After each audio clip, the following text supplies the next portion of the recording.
Hello दोस्तों, नमस्कार दोस्तों। आज मैं एक आज की जो टॉपिक है, यह टॉपिक है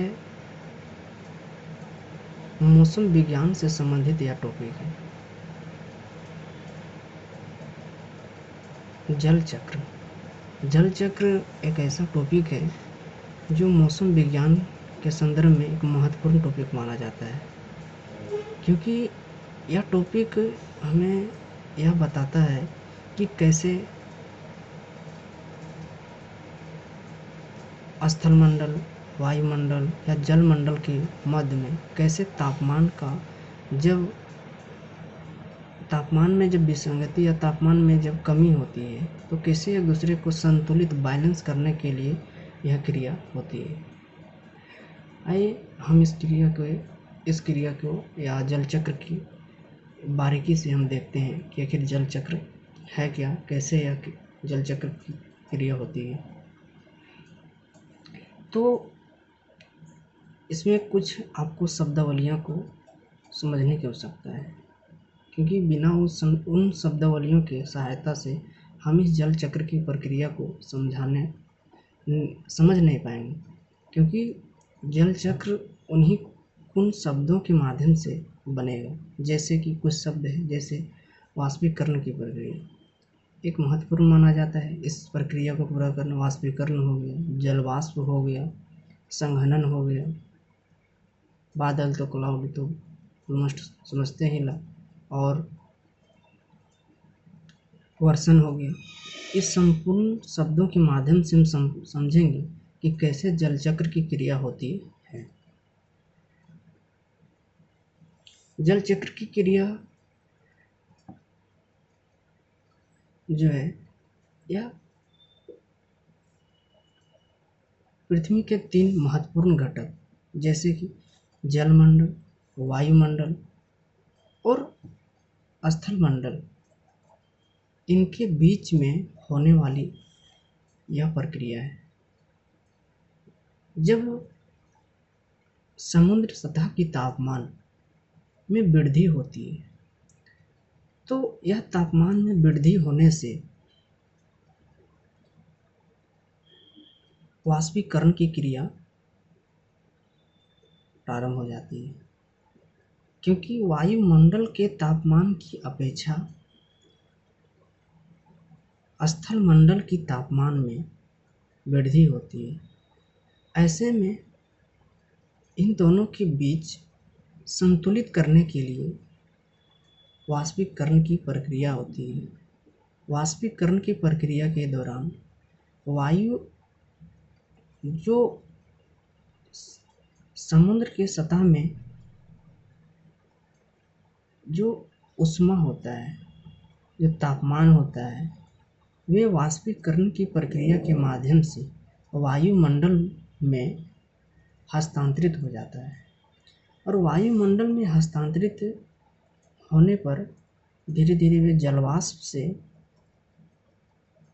वाष्पीकरण से जलवाष्प, और जलवाष्प से धीरे धीरे वह संघनित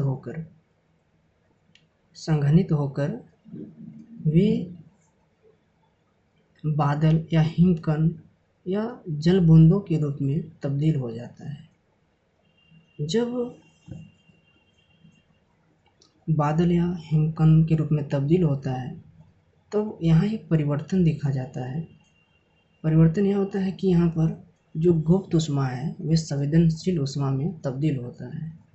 जैसे जलवाष्प में निहित गुप्त ऊष्मा जब बादल या जल बूंद या हिमकण बनते हैं तो ये संवेदनशील ऊष्मा में तब्दील हो जाता है।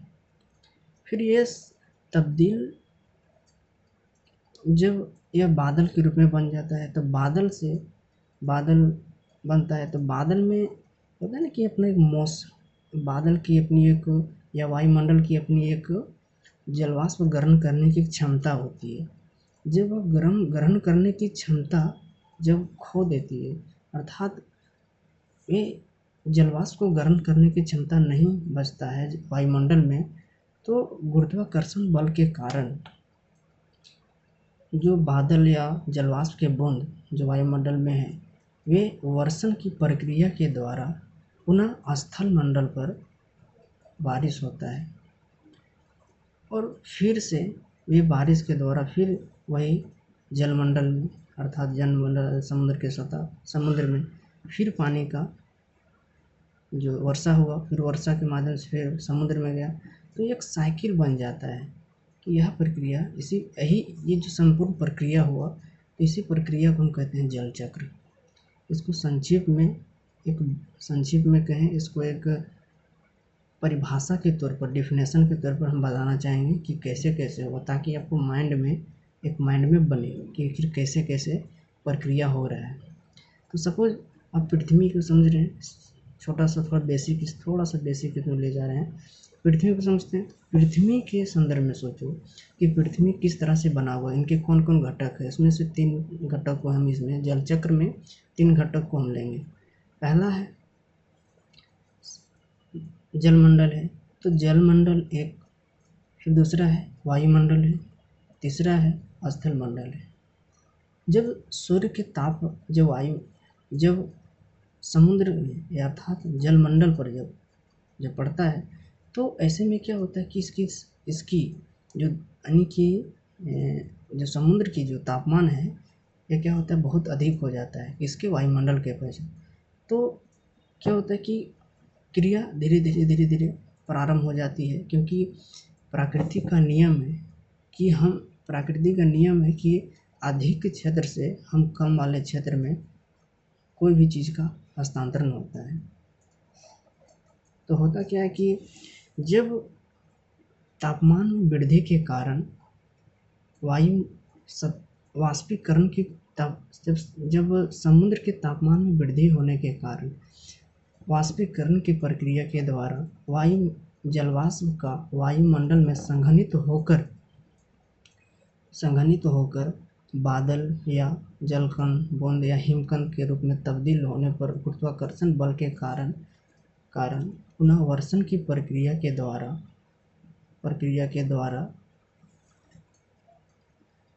यह पूरा जल चक्र की क्रियाएं पूर्ण होती है। तो यही एक जल चक्र है, इसे हम जल चक्र कहते हैं।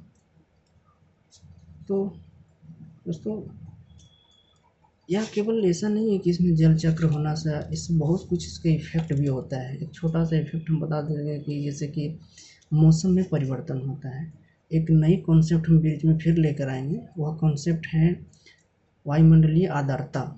उसमें भी इसमें क्या प्रभाव पड़ता है उसको भी इसके साथ में समझ में देखेंगे। थैंक यू, आज के लिए इतना ही। फिर किसी नए टॉपिक के साथ फिर हम मिलेंगे।